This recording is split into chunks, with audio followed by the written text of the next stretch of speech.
Speaking from the lens of an OBGYN and going through all of this stuff, the conventional approach to this topic, getting back to, HPV and the Gardasil vaccine and all of this, I was pretty disillusioned and sort of disheartened by what we were providing. I mean, really the big issue here is not so much a lack of pharmaceuticals and surgery and dollars invested. We're spending trillions on this. The issue is that women go on a regular basis to their GYN and they might have an abnormal HPV screen, which is often coupled with what's called a pap smear, where we do a little scraping of the inside of the cervical canal and we look at the cells. If one of those is positive for something abnormal, whether it's HPV being present, especially if it's one of the higher risk strains, 16 and 18 are the two that are most closely associated with cervical cancer, or if the pap smear shows abnormal cells, you're going to be told to come back at 6 or 12-month intervals.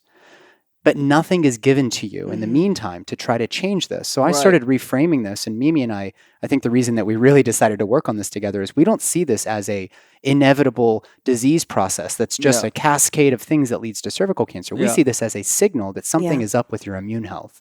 Something is up with you not sleeping well, or you not eating the right food, or maybe you're not managing stress or setting emotional boundaries well. Maybe you're carrying shame.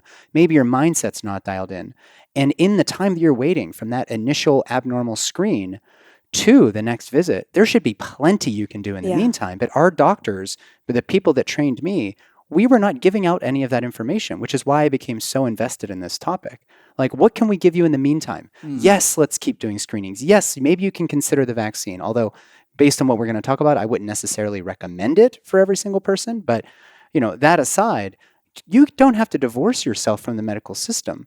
But if they're not giving you something more so you can become empowered with tools to help the ability of your body to clear this infection or to reverse these abnormal cells, then we're actually doing you a disservice. Yeah.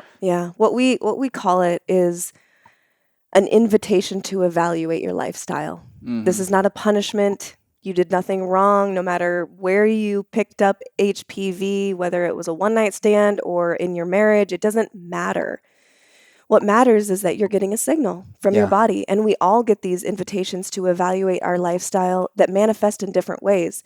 You've talked about this in different words in many of your workshops and lectures, but if we're not listening to the pain teacher, if we're not listening to these whispers that come up, for me, an invitation to evaluate my lifestyle was a divorce at 26.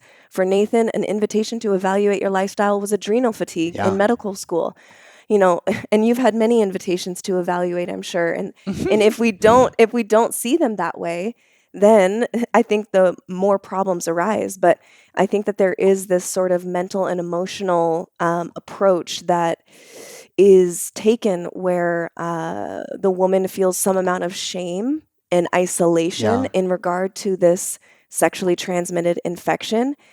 It's like any other infection, it's like pneumonia. It just happens to be in the reproductive part. So it's like, why is there so much shame around this? And there is, I would say the large majority of women that find me who are desperate for answers and help, part of their problem or part of what they're trying to sort through is the judgment, the self-judgment, being embarrassed to talk about it with anyone in their life. Sometimes I'm the only person in the world that they've told that they have HPV. They don't want to tell any of their friends. So it creates this isolation, which even though cervical cancer takes decades to develop, this is where HPV becomes even more dangerous, is when women feel isolated and they feel shamed. Sometimes that happens from the gynecologist. Yeah, from their doctor. Exactly, from their doctor. And this is a big piece of the conversation. And so all of that to say, this is not a punishment. This is simply an invitation for you to evaluate your lifestyle and look at some of these factors, the 6 foundational principles, and see, where can I come back into more balance of not too much, not too little? Look at these different areas of my life, and more often than not, there's going to be an area that you can look at and say, you know what? I've been going through the drive-thru a little bit more. Or, you know what? I have had a really stressful event in the last year that's put my stress levels over the top. There are these things that we can work on and start to balance in ourselves that contribute to the integration of the viral message.